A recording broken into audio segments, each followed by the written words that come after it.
Voilà, donc ce matin, nous lisons la parole dans Jean chapitre 11, verset 39. On va même prendre un petit peu avant.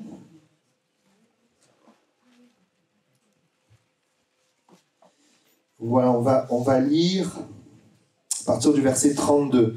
Lorsque Marie fut arrivée là où était Jésus et qu'elle le vit, elle tomba à ses pieds et lui dit « Seigneur, si tu eusses été ici, mon frère ne serait pas mort. » Jésus, la voyant pleurer, elle et les Juifs qui étaient venus avec elle, frémit en son esprit et fut tout ému. Et il dit « Où l'avez-vous mis ?» Seigneur, lui répondirent-ils, « Viens et vois. » Jésus pleura. Sur quoi les Juifs dirent « Voyez comme il l'aimait. » Et quelques-uns d'entre eux dirent « Lui qui a ouvert les yeux de l'aveugle, ne pouvait-il pas faire ainsi que cet homme ne mourût point ?» Jésus, frémissant de nouveau en lui-même, se rendit au sépulcre, c'était une grotte, et une pierre était placée devant. Jésus dit « Ôtez la pierre. » Marthe, la sœur du mort, lui dit « Seigneur, il sent déjà, car il y a 4 jours qu'il est là. » Jésus lui dit « Ne t'ai-je pas dit que si tu crois, tu verras la gloire de Dieu ?» Ils ôtèrent donc la pierre du lieu où le mort était couché, et Jésus leva les yeux en haut et dit « Père, je te rends grâce de ce que tu m'as exaucé. Pour moi, je savais que tu m'exauces toujours, mais j'ai parlé à cause de la foule qui m'entoure, afin qu'ils croient que c'est toi qui m'as envoyé. » Ayant dit cela, il cria d'une voix forte « Lazare, sors !» Et le mort sortit, les pieds et les mains liés de bandes et le visage enveloppé d'un linge. Jésus leur dit « Déliez-le et laissez-le aller. » Amen. Voilà, ce matin, alors j'ai fait exprès de prendre simplement la deuxième partie. On viendra sur la première partie qu'on n'a pas lue. J'aimerais vous parler de cette femme qui s'appelle Marthe. Marthe qui était une femme amie de Jésus. Il est dit qu'elle avait une sœur Marie et un frère Lazare. Et dans ce texte, leur frère Lazare est mort. Et au travers de Marthe, nous allons nous retrouver. Dieu a un message, une parole pour toi. Il est écrit que Marthe fait face à une situation douloureuse. Pourquoi ? Parce qu'il y a la mort de son frère. Et dans cette mort, elle va le dire, c'est elle-même qui va le dire, il sent déjà, ça fait 4 jours qu'il est mort. Elle expose là une situation qui est absolument impossible à changer humainement. Et peut-être que ce matin, tu m'écoutes et tu fais face aussi à des situations, une situation, à quelque chose qui est impossible à régler humainement. Il n'y a pas de solution humaine. Une situation impossible, une situation où nous sommes désarmés, où nous n'avons pas les armes, nous n'avons pas les moyens de changer quoi que ce soit.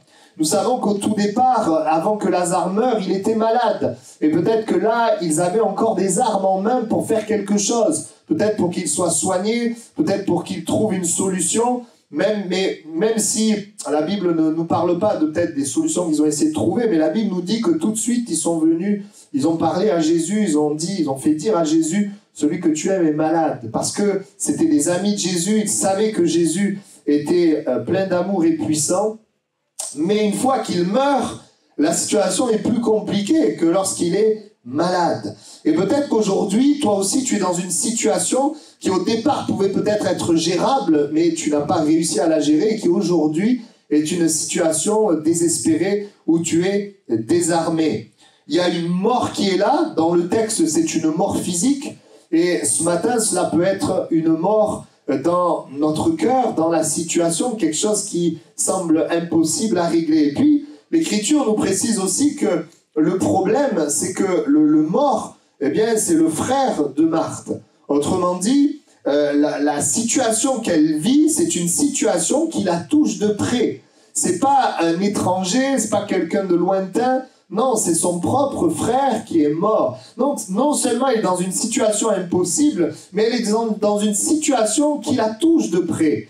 C'est-à-dire qu'elle est dans une situation de douleur, douloureuse. Parce que Lazare, il fait partie de sa vie. Elle a l'habitude de vivre avec lui dans son paysage. Et quand Lazare meurt, ça fait un vide, ça fait un manque. Évidemment, le texte dit que, enfin en tout cas, ça nous donne l'impression en effet qu'il s'aimait, hein, qu'il s'aimait, et on le voit évidemment quand on lit le texte à l'attitude des sœurs, qu'il y avait de l'amour dans leur famille.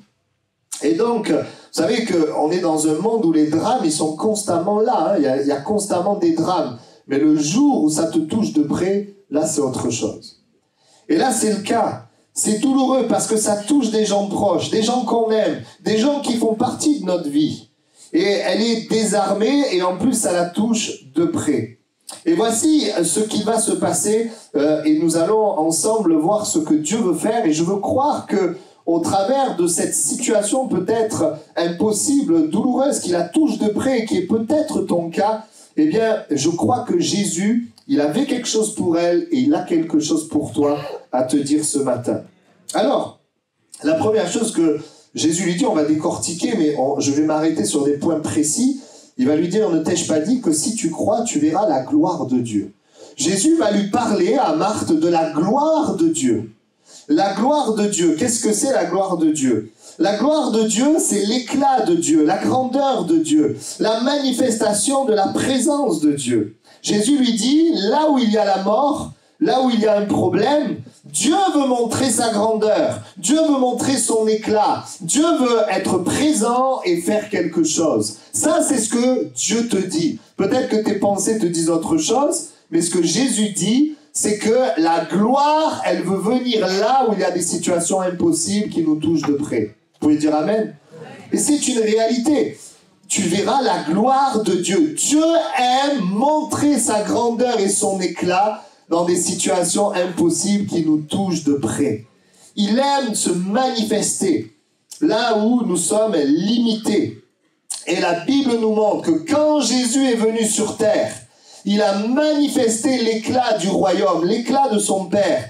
Il a manifesté l'éclat là où il y avait les ténèbres. Là où il y avait la maladie, il va manifester la guérison. Là où il y avait le péché, il va manifester le pardon. Là où il y avait les démons, il va manifester la délivrance. Là où il y avait des liens et des angoisses, également la délivrance. Nous avons un Dieu et Jésus est celui qui veut manifester sa gloire là où il y a les ténèbres. Vous savez, c'est difficile d'amener la lumière où il y a déjà la lumière. Hein? Mais quand il y a les ténèbres, la lumière, elle vient et elle chasse les ténèbres. Pourquoi?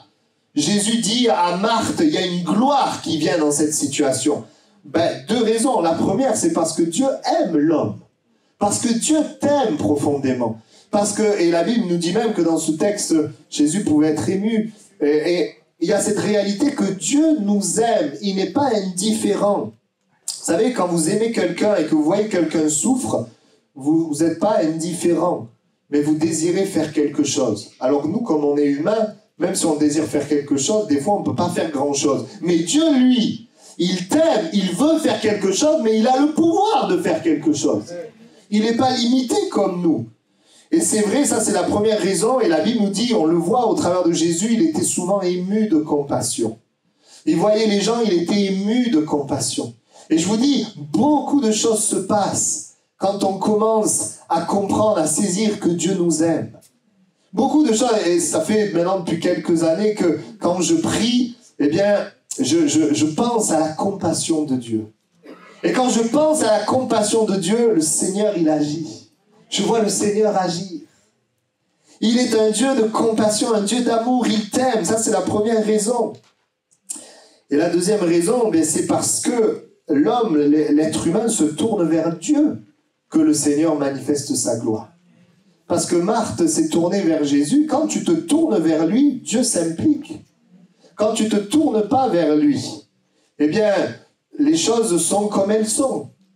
Mais quand tu te tournes vers lui, Dieu s'implique. Dieu prend la place que tu lui donnes. Si la place, elle est prise par toi-même, Dieu te respecte. Il te laisse prendre la place. Te laisse lutter contre les choses. Mais si tu viens à lui, alors Dieu prend la place. Et le Seigneur intervient. Et j'aimerais vous dire, regardez l'histoire de Jésus. Tous les gens qui venaient à Jésus et qui disaient, je te laisse la place, Jésus prenait la place. Mais tous les gens qui étaient dehors, regardaient Jésus les bras croisés, ne faisaient rien, ils restaient là où ils étaient. Aujourd'hui, Jésus est au milieu de nous par son esprit. Les choses n'ont pas changé. Et aujourd'hui encore, il y a une gloire de Dieu prévue dans ce que tu es en train de vivre. Dans ce que tes proches sont en train de vivre. Amen. Il voit la souffrance, la douleur à cause de nos proches. Dieu veut manifester sa gloire dans ce qui est mort. Dieu a un éclat pour les aspects les plus sombres de ta vie, pour les ténèbres dans ta vie. Je me souviens, il y a des années en arrière, vous connaissez mon témoignage, j'étais un jeune homme, j'avais une scoliose, le dos était en S, je me souviens avoir fait une colonie où j'avais tellement des douleurs, j'étais obligé de m'asseoir, c'était difficile. Et puis, j'étais comme vous le savez, pour certains, j'étais dans une colonie parce que mes parents, ils m'avaient puni, j'avais volé dans un magasin, je m'étais fait attraper. Donc pour me punir, ils m'ont envoyé en colonie chrétienne, j'étais obligé d'être là. Et là, en colonie chrétienne, obligé d'entendre la parole de Dieu. Mais là, je me souviens, quand j'ai entendu la parole de Dieu, à un moment donné, j'ai réalisé qu'il y avait Dieu, en fait. Que c'était pas juste des paroles en l'air, mais que Dieu était là. Comment je l'ai réalisé? Par la paix et la joie qui étaient là. Parce que cette paix et cette joie, moi, je la connaissais pas avec mes amis dans mes sorties, etc. Et je me souviens, dans cette simple réunion, il y avait un appel à donner sa vie à Jésus. Je me rappelle comme c'était hier. Je me suis levé, j'avais jamais lu la Bible, je connaissais rien de Dieu. Je me suis levé. Et j'ai juste su que Dieu était réel. Ça a juste balayé mes raisonnements de Dieu, si Dieu existe, pourquoi les gens ils ont tué dans le nom de Dieu, pourquoi Dieu c'est ci ou c'est ça. Ça a balayé ça, j'ai compris que Dieu, c'est pas les hommes. Et à partir de ce moment-là, le matin, je me suis levé, j'avais plus mal. Et quand je suis sorti de la colonie, je suis allé faire les radios, mon dos était devenu droit. Et là, j'ai dit, mais Seigneur, tu m'as guéri. Le Seigneur a amené la gloire, la lumière dans mes ténèbres. Et puis, suite à ça, je suis allé à l'église et j'ai découvert comment être sauvé, comment avoir une assurance face à la mort, parce que je n'avais pas d'assurance face à la mort. J'avais un ami, 21 ans, il avait tout pour réussir, jouer de la musique, il faisait du sport, il avait la cote auprès des filles, il est décédé, il avait 21 ans. Et je dis, Seigneur, à quoi ça sert de tout avoir si on part? Qu'est-ce qui garantit ce qui va se passer dans ma vie? Tout est si fragile. J'avais besoin de réponses, j'avais des questions. Mais Dieu est venu dans chacun de mes ténèbres. Je faisais des tocs le soir, j'allumais la lumière, j'éteignais. Je faisais ça 10, 15 fois. Je développais des tocs comme ça. J'avais des angoisses, des craintes et toutes sortes de choses. Il y avait plein de parties de ma vie ténébreuses. Les unes après les autres, Dieu a amené la lumière. Il m'a libéré des tocs, il m'a libéré des craintes. Il a mis l'assurance du salut, il m'a guéri, il m'a transformé. Il m'a même appelé à le servir. C'était une grâce. Dans chaque ténèbre que nous vivons, le Seigneur amène sa lumière si nous ouvrons notre cœur. Parce qu'avant que de voir la lumière, je suis resté pas mal d'années dans les ténèbres, une vie d'errance, pas de sens à ma vie. Finalement, comme tout le monde, le matérialisme, les choses matérielles, mais qui ne comblaient pas mon cœur. Mais le Seigneur est celui qui amène la lumière. Vous savez, les ténèbres, le péché, c'est l'absence de Dieu. Et la lumière, c'est quand il y a la présence de Dieu qui vient. La présence de Dieu, elle amène la lumière, elle pardonne le péché, elle libère du péché. Et quand Jésus vient, quand Dieu vient, la gloire de Dieu, c'est le règne de Dieu, la volonté de Dieu dans notre cœur, sur la terre comme au ciel. Ça, c'est le cœur de Dieu. Et donc Jésus dit à Marthe, il y a une gloire. Et Dieu te dit ce matin, il y a une gloire qui est prévue sur ce que tu vis. Et puis Jésus va lui dire aussi, il va lui parler du moyen. Il va lui dire, ne t'ai-je pas dit que si tu crois, tu verras. Jésus va lui dire, si tu crois, tu verras. Autrement dit, le fait de voir est conditionné par un choix que je fais. Le fait de voir, ça vient pas tout seul, ça vient pas comme ça. Parce que si ça venait tout seul ou comme ça, on verrait dans notre monde Dieu agir de partout. Dieu agit, c'est vrai, mais il agit là où il y a des hommes et des femmes qui croient. Quand tu crois pas, ben tu ne vois pas. La Bible dit que quand tu crois pas, celui qui agit, c'est le diable. Mais la Bible dit que quand tu crois dans la vérité, on va en parler, eh bien tu permets à Dieu d'agir. Et si tu crois, tu verras. C'est merveilleux que Dieu amène son éclat, sa gloire, là où c'est mort, dans les ténèbres. Mais pourquoi on ne le voit pas dans notre monde? Parce que beaucoup ne croient pas.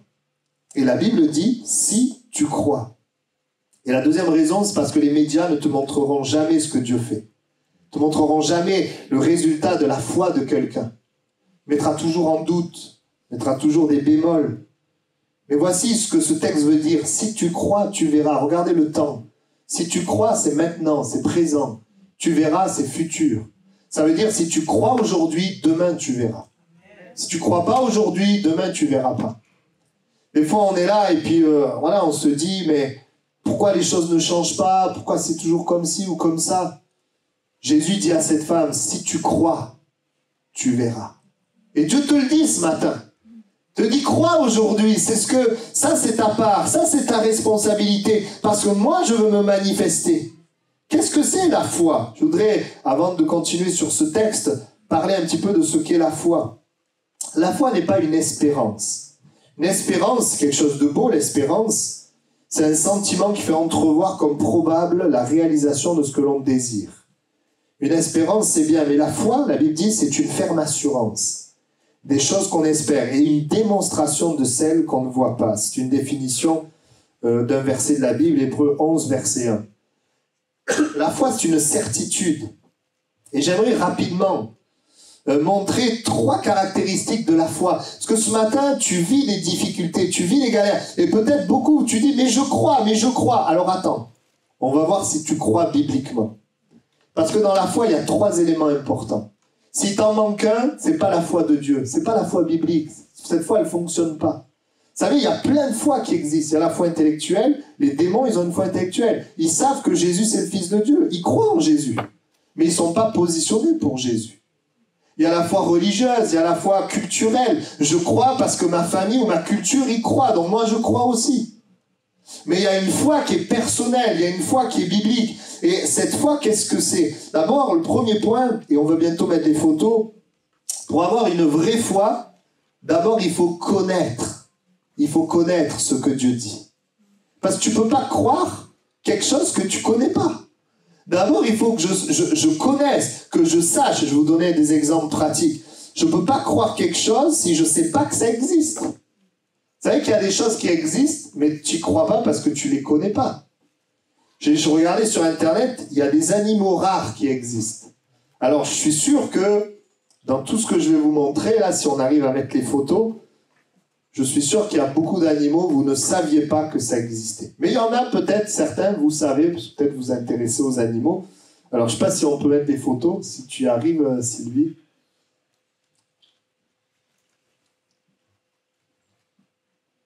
Voilà, si peut-être tu peux l'aider, je ne sais pas si on y arrive.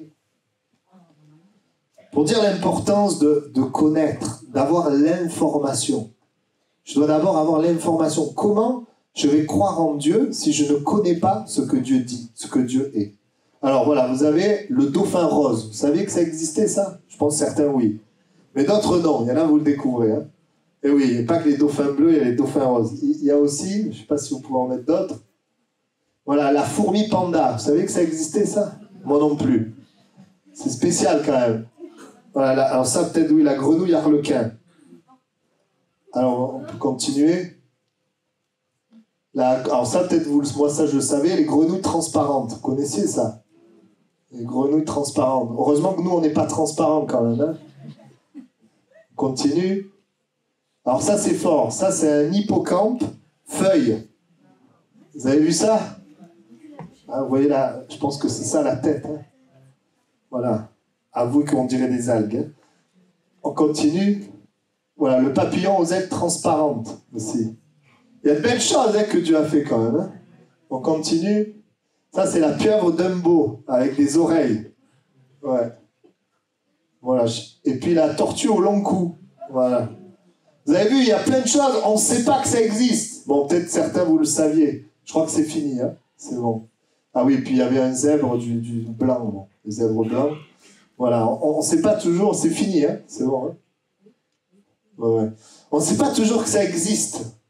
Et vous voyez, on a besoin de connaître ce que Dieu dit, de connaître la volonté de Dieu pour la croire. Si on ne connaît pas, eh bien on ne peut pas croire. On a besoin de connaître la vérité, ce que Dieu dit, ce que Dieu pense. Et la vérité, elle vient de la Bible. Si tu lis la Bible, tu vas connaître. Et si tu connais, alors tu peux croire. Je ne peux pas croire en Dieu si je ne lis pas la Bible. Vous savez que pendant des années, la religion, elle avait un pouvoir, parce que dans la religion, il n'y avait pas accès à la Bible. Donc les gens, ils écoutaient juste ce qu'on leur disait, mais dans ce qu'on leur disait, il y avait un peu de tout. La Bible, c'est la parole de Dieu. L'Écriture dit d'elle-même, toute Écriture est inspirée de Dieu et utile. On a besoin de cette vérité, on a besoin de connaître cette parole qui est inspirée. C'est comme si, imaginez, vous avez un bon restaurant. Voilà, un restaurant qui existe, il est bon, il est merveilleux, mais vous ne savez pas qu'il existe. Ça vous arrive, ça? Ben oui, il y a des restaurants, ils existent. mais vous ne savez pas. Vous ne pouvez pas croire et aller dans ce restaurant si vous ne savez pas qu'il existe. Vous devez d'abord saisir qu'il est réel, qu'il existe, en avoir connaissance. Ça, c'est le premier point. Avant de croire, il nous faut connaître, avoir des informations. Et la Bible dit que la parole de Dieu et l'Esprit de Dieu nous fait connaître la vérité. L'Esprit de Dieu nous fait connaître.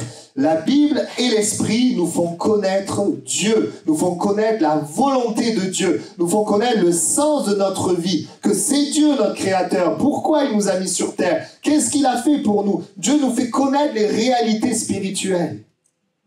Ça, c'est très important. Et c'est pour ça qu'il faut venir à l'église.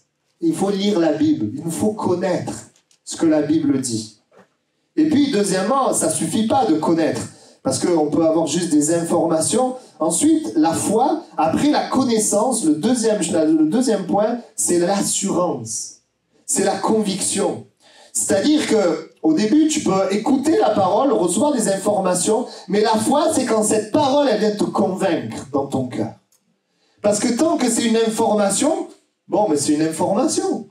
Mais quand la parole, la vérité, elle vient te convaincre, alors là, tu commences à rentrer dans ce qu'est la foi. Tu n'y es pas encore, mais tu commences à être dans la foi. C'est une assurance. Je reçois cette parole dans mon cœur. Je reçois la prédication ou ce qui est écrit dans la Bible dans mon cœur. C'est plus une information, c'est une conviction.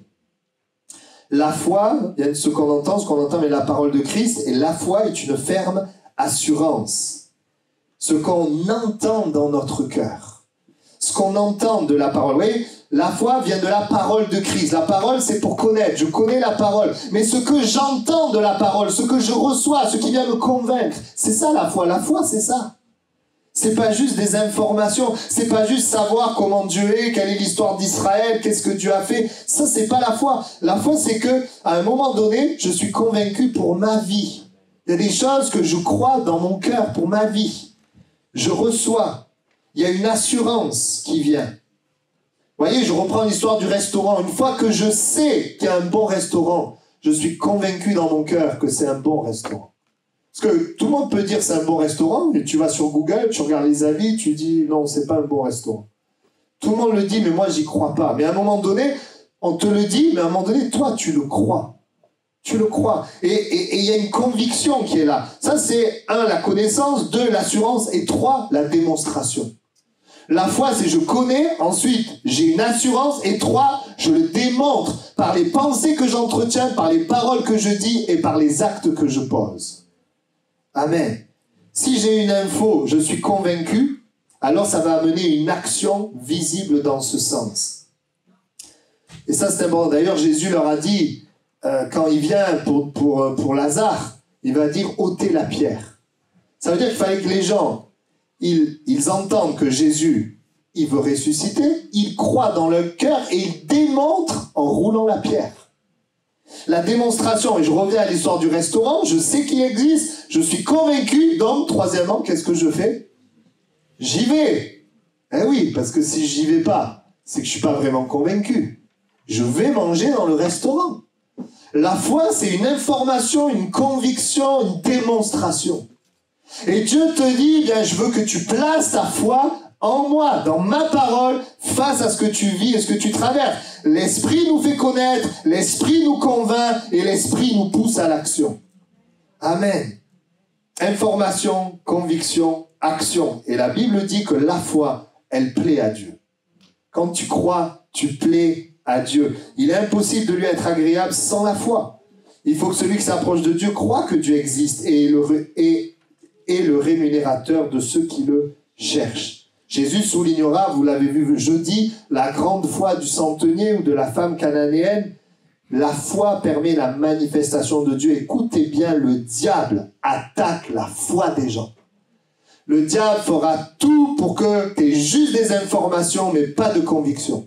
Ou que tu aies une conviction, mais pas de démonstration. Le diable fera tout pour couper la foi parce qu'il sait que s'il te laisse avoir foi, alors Dieu peut agir. Et ça, c'est important qu'on comprenne quel est le combat. Voilà pourquoi le diable agit dans nos pensées. Et que nous sommes souvent piégés. Ce matin, je donnais une parole à quelqu'un. Si Dieu te dit qu'il te pardonne, il te pardonne vraiment. Et quand tu nourris les pensées de tout ce qui ne va pas chez toi, tu te places sur le terrain du diable et du mensonge. Parce que la vérité, c'est que le sang de Jésus t'a pardonné de tes péchés. Et quand tu refuses ce pardon, tu refuses de vivre ta vie en oubliant, en regardant devant, en regardant à Jésus, et que tu nourris les fautes, les échecs et toutes ces choses, tu es sur le terrain du mensonge et tu es obligé d'aller vers le découragement, la tristesse. Obligé. Parce que tu n'es pas sur le terrain de la foi. Jésus te pardonne vraiment. Que celui qui écoute, entende.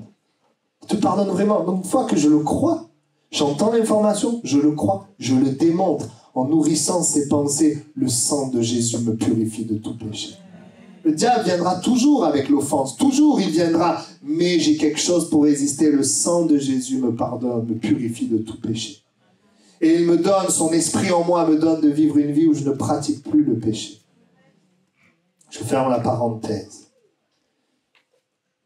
Principe important, la foi. L'invisible, quand tu crois, ce que Dieu dit, c'est quelque chose qui est invisible. Mais l'invisible que j'accepte dans mon cœur aujourd'hui deviendra quelque chose de visible demain. La foi. Si tu crois maintenant, tu verras demain.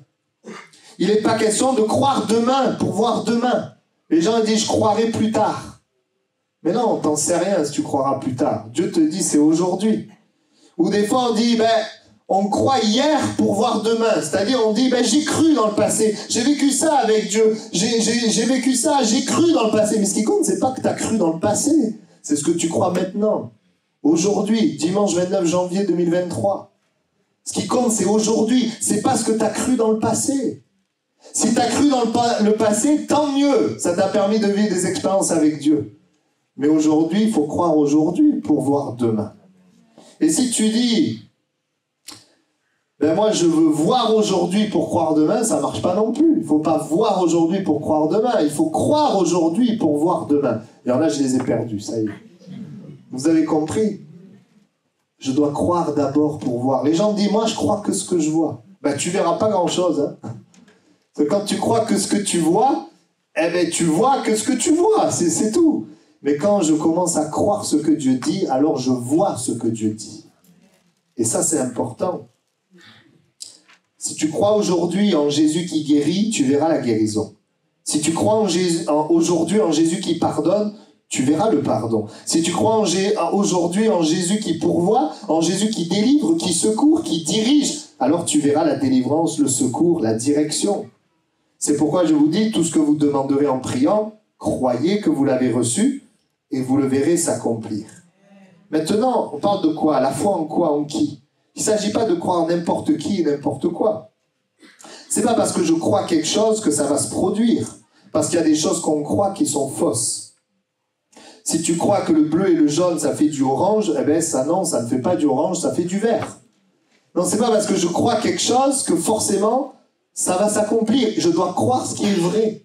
Je dois croire la vérité. La vérité, va amener évidemment une réalité en fait. Je dois croire ce qui est vrai. Et Jésus dira, je suis la vérité. Je suis la vérité. Quand on croit la vérité, quand on croit à celui qui dit la vérité, alors la vie se manifeste. Quand je crois quelque chose de faux, ça ne marche pas. Quand je crois quelque chose de vrai, ça marche. Croire dans la vérité. Quel est le chemin de la vérité? Dans mon sujet de philosophie du bac d'éco 2003, c'était le dialogue est-il le chemin de la vérité? C'est le thème que j'ai choisi. J'ai pas écrit non, c'est Jésus, vous comprenez, mais j'ai développé tout un truc, je m'en suis sorti, ça va. Mais la réponse, c'est pas le dialogue, le chemin de la vérité, c'est Jésus, le chemin de la vérité. Jésus est la vérité. Et j'aimerais vous dire ceci, ça c'est important. Il est important à un moment donné dans notre vie de se poser la question, où est la vérité? Parce que, voyez-vous, écoutez bien, si tu cherches la vérité, tu trouveras. Si tu cherches Dieu, tu le trouveras. Alors pourquoi les gens ne trouvent pas Dieu? Parce que les gens ne veulent pas chercher la vérité. Les gens veulent chercher leur plaisir et leur bonheur, mais pas la vérité. Mais si tu cherches la vérité, tu trouveras la vérité et tu trouveras le bonheur aussi. Et c'est parce que les gens ne cherchent pas. Mais si tu cherches, tu trouveras. Parce que Dieu se laisse trouver par ceux qui le cherchent. On est tellement occupé. Et le diable, il a plein d'idées pour occuper les hommes. Il y a tellement de choses à faire pour qu'ils oublient de chercher ce qui est essentiel. Pour qu'ils ne se mettent pas à chercher ce qui est vraiment important. Où est-ce qu'ils vont après la mort? Quel est le sens de ma vie? Pourquoi je suis sur terre? Ces questions existentielles qui sont si importantes. Nous avons besoin de croire dans la vérité pour voir la réalité. Et c'est vrai qu'à l'école, souvent, on apprend des théories, des choses, mais ce qui est important, c'est que ça nous serve dans la vie pratique. Par exemple, les mathématiques, l'addition, après, ça peut nous servir pour acheter des choses dans notre vie de tous les jours. Ça nous sert dans la vie pratique. Des fois, on aime bien les cours de chimie où on expérimente. Vous voyez, on fait des expériences. On peut connaître les choses en théorie, puis on a besoin de la pratique. C'est important. Je reviens à notre message. Maintenant, c'est important. C'est maintenant qu'il ne faut pas dormir. Même avant, mais bon. Jésus lui dit à Marthe, « Ne t'ai-je pas dit ?» Ça veut dire que Jésus lui avait déjà parlé. Avant de dire « Ne t'ai-je pas dit que si tu crois, tu verras la gloire de Dieu », il dit « Ne t'ai-je pas dit, Marthe, je t'ai parlé avant. » Ça, on ne l'a pas lu. Je t'ai parlé avant. Et ce matin, tu es là et le Seigneur, il vient répéter quelque chose qu'il t'a déjà dit dans le passé. Jésus avait dit à Marthe, et on va en parler un petit peu, vers Jean chapitre 11, versets 21 à 25, maintenant on découvre ce qui s'est passé. Ce premier point, cette première fois, enfin, dans ce texte en tout cas, où Jésus s'est adressé à elle.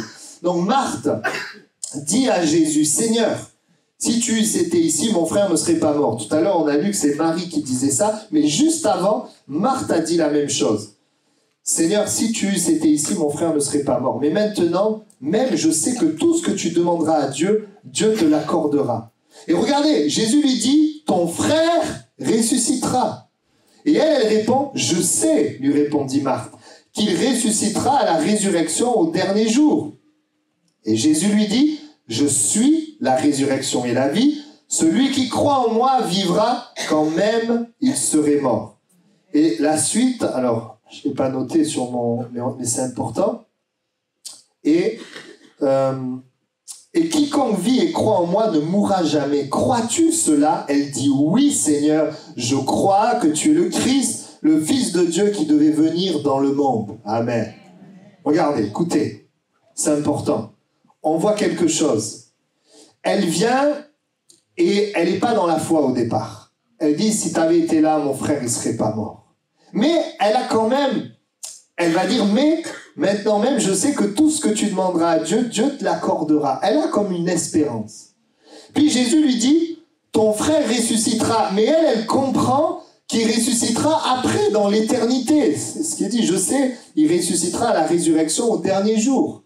Jésus lui dit une parole et elle croit que c'est pour l'éternité. Elle croit que c'est pour plus tard. Et c'est peut-être ce qui s'est passé il y a des temps en arrière où Dieu t'a parlé et tu te dis, bah oui, ça c'est pour quand je serai au ciel. Au ciel, ça ira bien, tout sera parfait, etc. Mais sur la terre, les choses peuvent pas changer. Et on voit donc, elle est là, mais l'histoire ne s'arrête pas là. Et Jésus il va plus loin, il dit, non, attends, je suis la résurrection et la vie. Celui qui croit en moi vivra quand même il serait mort. Et là, Jésus lui dit, crois-tu cela? Et là, elle dit, oui, je crois. En fait, je crois que tu es le Messie, le Fils de Dieu. Donc, on voit qu'à ce moment-là, Marthe, elle a cru en ce que Jésus était, sans vraiment saisir et comprendre que Jésus pouvait faire quelque chose pour son frère à ce moment-là, dans ce besoin. Il y a cette réalité qui est là. Et peut-être que Jésus t'a parlé dans le passé. Et peut-être qu'au début, tu ne croyais pas, puis tu as cru. Peut-être qu'au départ, tu t'es dit, c'est pour plus tard, c'est pour le ciel. Mais Jésus t'a parlé, puis tu as cru en Jésus. Tu as vraiment placé ta confiance en lui. Il s'est révélé. Mais regardez, qu'est-ce qui se passe au moment du texte où Jésus vient? Qu'est-ce qu'elle dit, Marthe? Marthe, elle dit, mais il sent déjà. Ça ne veut pas dire qu'elle ne croit pas. Mais ça veut dire qu'elle est comme face à cette réalité de mort. Elle croit en Jésus qu'il est la résurrection, la vie, mais c'est comme si elle n'a pas la révélation que Jésus peut faire quelque chose dans sa situation. Elle dit juste à Jésus, il sent déjà, ça fait 4 jours qu'il est là. On ne dit pas qu'elle ne croit pas, mais elle est là comme si la révélation du passé ne pouvait pas l'aider à ce moment-là. Et parfois, le Seigneur nous a parlé dans le passé et il s'est révélé à nous, la lumière s'est faite, mais le problème est resté. Et Jésus revient vers elle et dit, ne t'ai-je pas dit que si tu crois, tu verras. Et à ce moment-là, Jésus, il ne met pas l'accent sur la résurrection, il met l'accent sur la foi. Si tu crois, tu verras. Autrement dit, Jésus lui dit, aujourd'hui, alors que tu es face à cette situation, je te demande de croire, de faire confiance. C'est pour toi et c'est aujourd'hui. Si tu crois, tu verras la gloire de Dieu. Dans le passé, eh bien, tu as cru. Tu as cru, mais la situation s'est aggravée. Et tu es resté là, toujours, oui, dans la foi que Jésus, c'est le Fils de Dieu, dans la foi peut-être que Jésus fera quelque chose à la résurrection, mais tu ne crois pas qu'il est la résurrection et que ça peut changer les choses pour ta situation. Et ce matin, le Seigneur voudrait te dire, il t'a vu dans le passé croire. Il te voit aujourd'hui. Oui, tu crois en Jésus, mais face à ta situation, tu as du mal à croire. Tu es face à la mort, tu es face à ce qui est devant toi. Et ça a été peut-être difficile de croire. Mais Jésus te dit, si tu crois, tu verras la gloire de Dieu. Il te rappelle, ne t'ai-je pas dit, dans le passé, je t'ai dit, je suis la résurrection. Et je reviens maintenant te dire la même chose. Je n'ai pas changé, je peux faire quelque chose pour lui. On a besoin de croire. Amen. Et quand Jésus dit, vous savez, c'est quand Jésus dit ôtez la pierre que Marthe répond, il sent déjà. C'est-à-dire que elle croit, mais elle n'a pas la foi au départ peut-être d'ôter la pierre. Et cette parole, ne t'ai-je pas dit que si tu crois, tu verras la gloire de Dieu, ça vient comme raviver sa foi. Et la Bible dit qu'ils vont ôter la pierre. Et qu'est-ce que nous dit la suite du texte ? Ayant dit cela, il cria d'une voix forte, Lazare, sors, et le mort sortit, les pieds et les mains liés de bandes. Voici que Jésus agit. Jésus parle et le mort reprend vie. Alors que nous croyons, alors Jésus agit. Et ce matin, le Seigneur voudrait que tu puisses placer toute ta foi en lui. Il est la résurrection et la vie. Il est mort sur la croix, afin que cette vie, elle ne soit pas juste pour le ciel, mais qu'elle soit et qu'elle vienne sur la terre, dans le cœur de ceux qui sont autour de nous, ou dans ton propre cœur, dans ta propre vie. Jésus nous a dit de prier qu'il soit fait sur la terre comme au ciel. Et Dieu ce matin voudrait te dire qu'il a vu, il connaît la foi que tu as mis, il sait que tu fais face à cette situation, et il désire que ce matin tu puisses croire aujourd'hui pour voir ce qui va se passer. Amen. Ça, c'est notre choix. Prendre l'information, être convaincu et démontrer notre foi. Alors, quand Lazare sort, la douleur se change en joie, l'impossibilité laisse place au miracle. Jésus, en même temps, se révèle aux gens qui sont là et quelque chose se passe dans la réalité. La réalité qu'ils étaient en train de vivre, Lazare est mort, cette réalité, elle change. Et je voudrais vous dire, et plus que jamais, nous sommes, beaucoup d'entre nous, des croyants en Jésus. Nous croyons en Jésus, nous croyons qu'il est le Seigneur, le Messie. Nous croyons que nous serons avec lui, etc. Mais Dieu voudrait que tu crois qu'il agit dans ce que tu es en train de vivre aujourd'hui. Il n'est pas le Dieu juste de la résurrection dans l'éternité, il est le Dieu de la résurrection dans ce que tu traverses et ce que tu vis. Et particulièrement, le Seigneur, je sais qu'il y a des personnes, vous êtes attristés pour vos proches. Vous êtes attristés de la mort qui prend place dans la vie de vos proches. Il est le Dieu de la résurrection. Il est le Dieu du miracle, il est le Dieu puissant. Et ce matin, il t'invite, je sens l'opposition ce matin, mais il t'invite à croire véritablement. Il est la résurrection et la vie, à croire qui il est, et à croire que ce que Dieu veut faire n'est pas juste pour le ciel ou pour plus tard, mais ce que Dieu veut faire, c'est maintenant, c'est aujourd'hui. Il veut que tu crois pour qu'il puisse agir. Amen. J'aimerais vous dire, dans la vie de l'Église, nous voyons le Seigneur agir. Nous voyons le Seigneur étendre sa main. C'est vrai, il y a un combat spirituel. En même temps qu'on voit le Seigneur agir, on voit aussi le diable essayer de décourager, d'agir, etc. C'est sûr. Parce que quand Dieu agit dans un problème, c'est que le problème, il est venu. Mais nous voyons la grâce de Dieu. Là, récemment, c'était vendredi ou mardi, je m'entretenais avec une sœur des Minimes, avec qui nous avions prié parce qu'elle vivait un problème dans son travail. Elle avait une position d'autorité, mais il y avait une personne qui essayait à chaque fois de prendre cette autorité. Et donc, qui à chaque fois la descendait, qui essayait de parler contre elle. Elle se retrouvait dans une sorte de combat. Et c'était difficile pour elle de savoir quoi faire. Alors, on a donné quelques conseils, puis on a prié surtout. Puis là, elle est venue me voir et puis elle m'a dit, j'ai prié, puis j'ai décidé d'aller voir la supérieure, de parler de ça. Et Dieu a incliné favorablement. Et en inclinant favorablement, ils ont pu reprendre cette personne, en fait, qui faisait un abus de pouvoir, en fait. Et la main de Dieu, la grâce de Dieu s'est manifestée. Et puis, elle me raconte aussi que toutes les personnes qui sont là autour d'elle, eh bien, elle voit, en fait, la différence. Sa gentillesse, sa bonté. Voilà, elle rayonne, en fait. Il y a la grâce de Dieu, il y a le Seigneur qui agit dans son problème. Et je me souviens, quand elle m'avait parlé de ça, j'étais là, je disais, Seigneur, qu'est-ce qu'on fait? Est-ce qu'on parle, on parle pas, etc. Puis on a prié. Et on a dit, Seigneur, on place notre confiance en toi. Tu es le Dieu qui s'occupe de nous, qui justifie et même qui se révèle au travers de ça. Parce que lorsqu'on nous fait du mal, le fait de ne pas répondre par le mal, c'est un témoignage. Mais en même temps, le Seigneur nous demande de faire ce qu'on nous devons faire. Disons la vérité. Et on a vu vraiment la main de Dieu, la grâce de Dieu. Et je bénis le Seigneur pour cela. Je crois que Noro a rendu témoignage dimanche dernier aussi, de la grâce de Dieu dans toute cette année. Dimanche, j'étais au Mini, mais je racontais aussi l'histoire de Fabrice et Valeska qui sont là, où on a pu être ensemble à la maison à prier. Et ils avaient à cœur leur petit garçon qui avait, c'est vrai, des difficultés. Je peux, Fabrice. Ouais, ça va. Voilà, des difficultés à l'école parce que leur petit garçon, voilà, il a un petit handicap et merci Seigneur, il était dans une école, donc avec, voilà, une école normale, hein, où il y a tout le monde. Mais au départ, il le laissait à l'école et il était tout seul. Imaginez, vous le laissez dans la cour tout seul, personne qui vient vers lui avec son handicap, voilà, c'est pas facile. Et combien ça peut être, c'est vrai, faire quelque chose dans notre cœur. De voir aussi que c'était pas facile aussi avec la maîtresse, tout ça, et puis simplement prier, simplement placer notre confiance dans qui est Dieu. Et on a prié ensemble et on a déclaré la faveur de Dieu. On a dit, Seigneur, tu es le Dieu de toute grâce, tu es le Dieu qui prend soin de nous. Et la maman, Valeska, tous les jours, elle a proclamé la grâce de Dieu sur son enfant. Et là, elle m'a écrit il n'y a pas longtemps.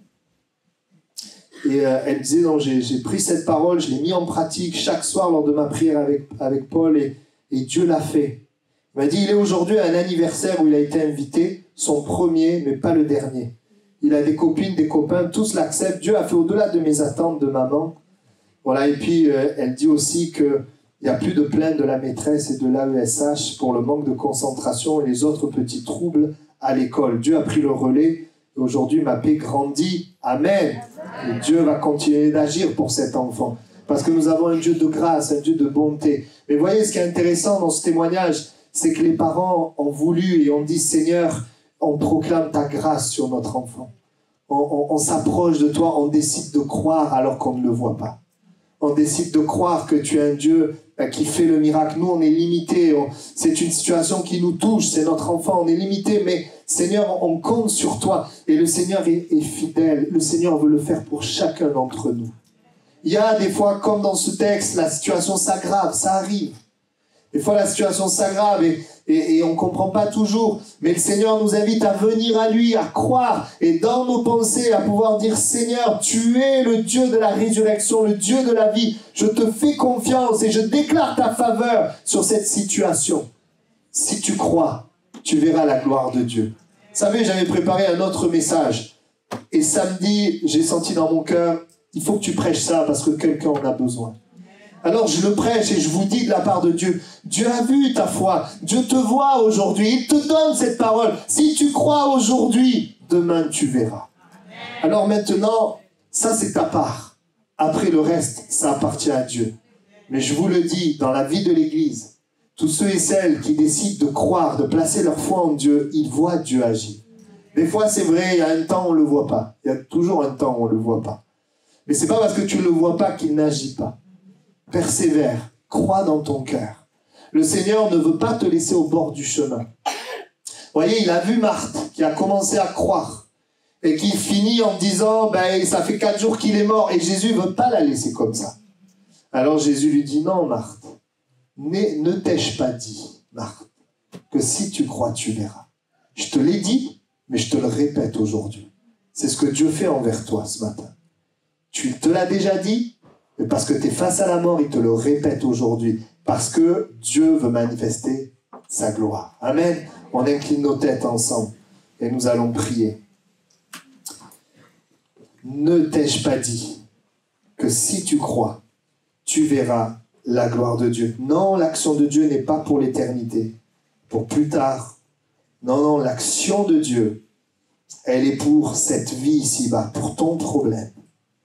Et si aujourd'hui c'est comme mort, alors rappelle-toi que je t'ai parlé et que je suis la résurrection. Et recentre-toi, replace-toi sur ce sacrifice puissant de Christ. Son sang qui a coulé et le péché qui a été vaincu. Christ qui est ressuscité des morts. Christ qui est vivant. Et garde dans ton cœur cette foi dans le Christ vivant. Et laisse la vie de Christ et la résurrection de Christ changer ta situation. Aujourd'hui, je te dis, si tu crois, tu verras la gloire de Dieu. Mais ce qui t'appartient, c'est que tu le crois aujourd'hui pour voir ma gloire demain. Amen. Je veux intervenir ce matin. Je veux ramener aujourd'hui dans ton cœur une conviction. Je veux ramener dans ta vie une démonstration de foi. Tu as commencé à croire, mais ta foi, elle est comme incomplète maintenant. Par les pensées que tu choisis d'entretenir, par les paroles que tu décides de prononcer, par les actes que tu décides de poser. Oui, au travers de toutes ces choses-là, décide de croire que tes pensées, tes paroles et tes actes soient en cohérence avec le Christ ressuscité. Je te rappelle la parole donnée dans le passé. Ne t'ai-je pas dit? La parole n'a pas changé, même si ta foi a changé. Même si peut-être tu as du mal aujourd'hui. Mais ma parole, ce que je t'ai dit dans le passé, ne change pas. Il est le même hier, aujourd'hui, éternellement. Et ce qui compte aujourd'hui, c'est pas ce que Dieu est, parce que ce que Dieu est ne bouge pas. Ce qui compte aujourd'hui, c'est qu'est-ce que tu crois. Est-ce que ta foi a changé? Si ta foi a changé, replace ta foi en lui. Et déclare, Seigneur, oui, je crois et je verrai la gloire de Dieu. Je crois aujourd'hui et je verrai demain. Quand je dis demain, bien sûr, ça veut dire je verrai après le fait d'avoir cru. Ça ne veut pas dire forcément demain, tu peux le voir aujourd'hui aussi. Mais ça veut dire que ce que je vois vient toujours après ce que je crois. Le Seigneur aussi veut travailler avec toi. Il y a des œuvres que Dieu veut faire avec ta foi. Ta foi va amener des œuvres de Dieu. Et s'il n'y a pas ta foi, ces œuvres ne se produiront pas. Et ce matin, Dieu veut nous interpeller les uns les autres à placer notre foi en lui par rapport à une situation. Et j'ai à cœur aussi de dire peut-être pour quelqu'un, même par rapport au fait de servir Dieu. Par rapport au fait d'être utile pour Dieu. Place ta foi dans le sacrifice de Christ qui t'a mis à part pour le servir, afin qu'au travers de ta foi, tu puisses entrer dans les œuvres qu'il a préparées d'avance. Nous cherchons, et tu dois chercher la connexion avec lui, avec sa parole qui est la vérité. C'est de là que viendra la foi. C'est de là que ta foi pourra grandir. Et je dirais aussi, et ça c'est important, nous prêchons un message ce matin, peut-être par rapport à une situation, mais j'aimerais te dire aussi que dans l'avenir, il va y avoir beaucoup de défis, beaucoup de combats, mais que là aussi, dans la connexion à sa parole et son esprit, eh bien de là viendra la foi pour les autres défis. Et tu as besoin de ce rapport à la parole et à l'Esprit de Dieu. Tu as besoin d'être baptisé de l'Esprit, rempli de l'Esprit. Tu as besoin d'ouvrir ta Bible avec un cœur disposé. Peut-être que quelqu'un a besoin aussi de cela pour faire face aux défis qui viendront demain. Amen. J'aimerais prier dans le sens du message. Si ce matin, eh bien, tu veux répondre à cette parole, Seigneur, je crois que tu es le Fils de Dieu, tu es ressuscité. Je crois que tu es vivant dans ma situation et je verrai. Je décide de connaître, d'être convaincu et de démontrer ma foi. Beaucoup de choses vont se passer lorsque notre foi va aller jusqu'à la démonstration. Amen. Je voudrais prier, si vous êtes concerné par cette parole. Simplement, vous pouvez vous lever à votre place. Et j'aimerais simplement prier pour vous. Merci Seigneur, nous sommes dans ta présence. Et je veux te prier pour toutes les personnes qui sont debout. Seigneur, merci parce que ton esprit sait nous parler aux uns et aux autres, selon les besoins qui sont là dans nos cœurs. Je te remercie parce que tu as vu et tu as dit à cette femme, ne t'ai-je pas dit? Et tu rappelles simplement quelque chose ce matin que tu nous as déjà dit dans le passé. Parce que tu désires manifester ta gloire dans ce que nous vivons, dans ce que nous traversons. Et nous ne voulons pas passer à côté de ce que tu as prévu, de ce que tu as préparé. Alors Seigneur, ensemble, nous disons, je crois. Et nous gardons nos pensées dans la victoire de la croix, la victoire de sur la mort, ta résurrection. Nous gardons nos pensées sur ton sang qui a coulé, qui nous purifie de tout péché, qui fait de nous des enfants de Dieu, une nouvelle création, des serviteurs et des servantes de Dieu, des fils et des filles du roi. Nous gardons nos pensées et nous déclarons que par notre foi, nous allons voir le ciel sur la terre. Non pas, Seigneur, les choses seulement dans l'éternité, mais nous allons les voir dans les situations qui sont là, les situations impossibles, les situations qui nous touchent. Je veux déclarer maintenant la gloire de Dieu sur les situations, Seigneur, que nous t'apportons, sur les enfants, les fils, les filles, les familles, les couples. Je veux déclarer ta gloire dans ces situations. Seigneur, merci de nous garder dans cette confiance simple, cette confiance que tu es la résurrection et la vie. Merci Jésus. Amen. Amen. Ce matin, tu peux t'asseoir. Tu reçois dans ton cœur une joie. Tu reçois une joie parce que tu sais que le Seigneur est glorifié par ta foi. Parce que tu sais aussi que cette foi-là, eh bien, elle amène Jésus à agir, à se manifester. Vous savez, il y a d'autres témoignages en préparation, des choses que Dieu est en train de faire, ou même Dieu m'étonne.